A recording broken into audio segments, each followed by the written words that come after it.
Hello citizen, I'm the magnificent Mac Attack, and on this week's spoiler-free episode of Rookie Review, we're reviewing the long-awaited and highly anticipated Pixar's The Incredibles 2.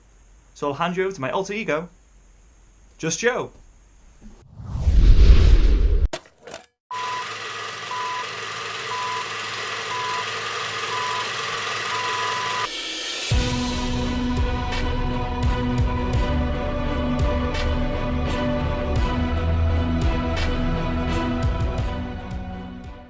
As a big fan of the original Incredibles movie back in 2004, my main thought going into the sequel was, will it live up to the hype? Have they waited too long?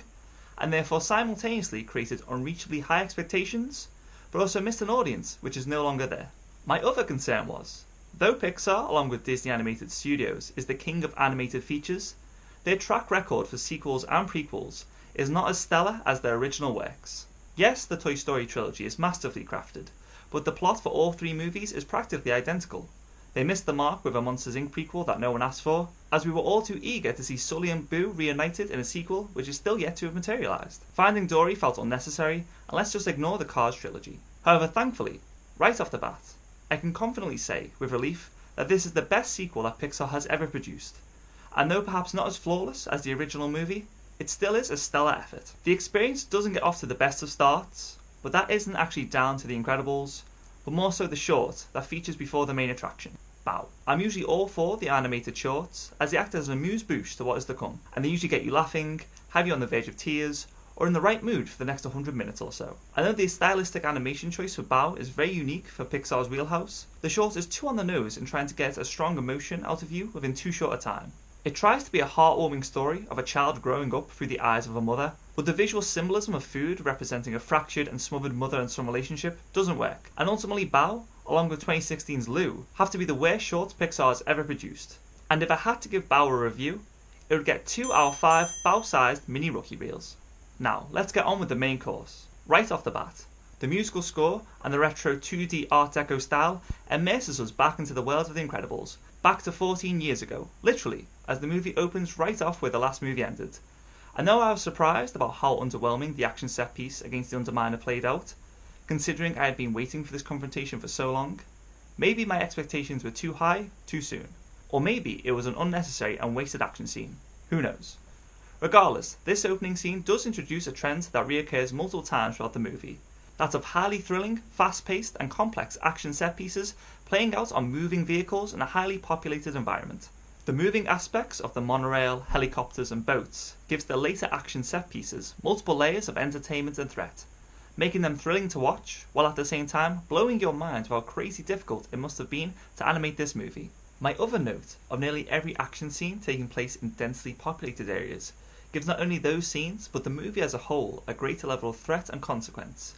As while most of the original's action took place on an isolated tropical island, here there are multiple innocent bystanders crammed into beautiful Art Deco cities that feels more like Batman the Animated Series than anything Pixar has put on the big screen before. The monorail scene in particular is the standout set piece not only of the sequel, but of the franchise as a whole, as from the moment it begins until it screeches to a halt, the intensity and spectacle never lets up or allows you to catch your breath. Even outside of the elaborate action scenes, the level of progression with the animation can be seen in every facet, even the subtle movements and expressions in the characters' faces, without feeling too detached from the original. The Parr family are instantly presented as not only a family unit, but a crime-fighting unit. That they still live in a world where supers are not accepted, but are still illegal and have a bad PR image. However, the individual character developments and relationship developments seem to have been forgotten or stunted by the writers, as Helen, aka Elastigirl, and Bob, aka Mr. Incredible, are still at odds and bickering about whether they and their children should accept and own their powers and their responsibilities as supers or suppress them. This is a major character arc that was delved into and overcome in the first movie, so I don't understand why we're retreading old ground here. Helen's mind has changed on the matter when the Superhero Protection and Relocation Program is shut down, but an opportunity to put superheroes back in the spotlight and changing their public perception with a positive PR spin is offered by a wealthy tech company CEO and nostalgic superhero lover and advocate, Winston Dever. Helen becomes the face of the movement, meaning Bob's ego has to take a back seat as he becomes the stay-at-home dad. Though it is Helen's plotline, which has all the spectacle action and introduces the movie's main villain, the lackluster screenslaver, it is actually Bob and his tackling of parenthood, his desire to be a good father, even if it is initially and questionably done only out of spite and selfishness, and his endearing relationship with Jack, which is where most of the humour and heart of this movie can be found. It is with Bob and his efforts to become a good father that the family focus and spirit from the first movie shines through, while also becoming a much funnier outing. Bob drowning in his son's maths problems, suffering from sleep deprivation due to a demanding baby, and avoiding the minefield that is his daughter's boyfriend problems are all immediately relatable.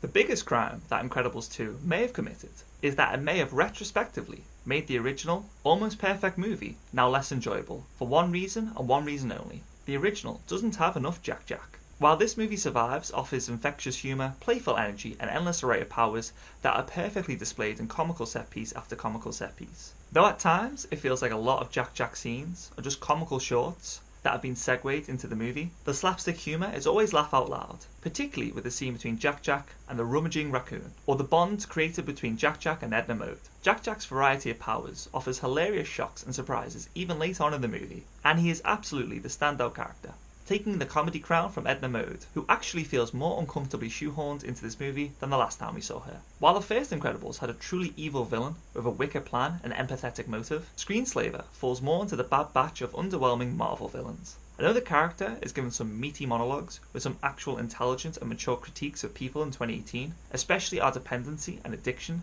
to watching something on a screen, simulating life instead of actually living real experiences, and being brainwashed and manipulated by whatever we see on screen. Though please remember to like, share, subscribe and watch all my videos!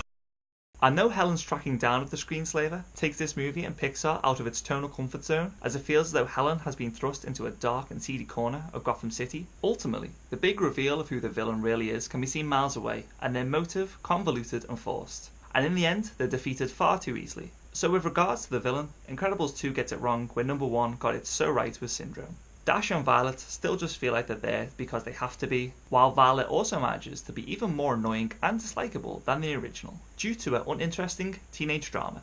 The other major aspect of this movie that frustrated me was how it depicted a world in which women were still overshadowed by men. And though the aesthetic of the movie is 1950s to 1960s, the setting is intentionally vague. Therefore, the idea that it's difficult for a woman to have the spotlight to herself, and that Bob's ignorant masculine ego of self-importance and insecurity is toxic and almost detrimental to his marriage and family, is insulting to both men and women, and it's not the world that the first movie depicts, in which Helen is presented as strong, the saviour of the day, and the emotional anchor that keeps the family together. I feel as though there was some missed opportunity with regards to creating even bigger emotional drama and conflict between the characters, particularly Bob and Helen, whose relationship is always presented as realistically and relatably strained and stretched. Pun definitely intended. Though the movie never rehashes scenes or jokes from the prior movie, there are gentle nods and subtle hints and references to what came before, making this a movie that, though maybe cashing in on the adults who saw the original in cinemas 14 years ago, is still a sequel that stands on its own 2 feet, as it flaunts its originality and creativity proudly, with some of its best visual flair coming from the introduction of additional heroes and their diverse range of powers. Though the ending of this movie may not have you clambering to see a sequel as much as The Incredibles did back in 2004,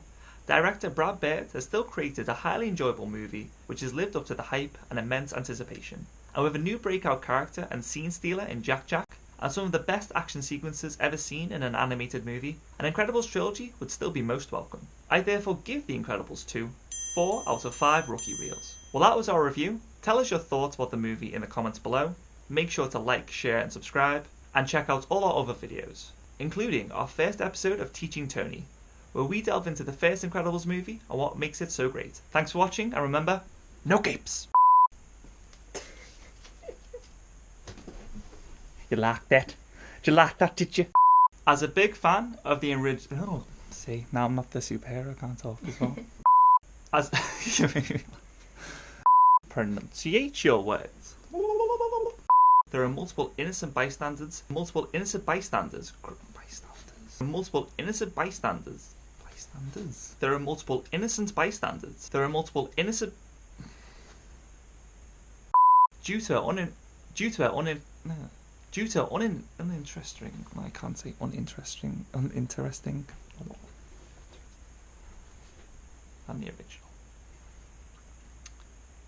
Due to Liked what you saw and have an interest for travel and adventure? Check out our other YouTube channel, Roamin Rookies, as we travel across 14 countries in an 11-month whirlwind of fun and excitement. Just click here or the link in the description below. Thanks for watching.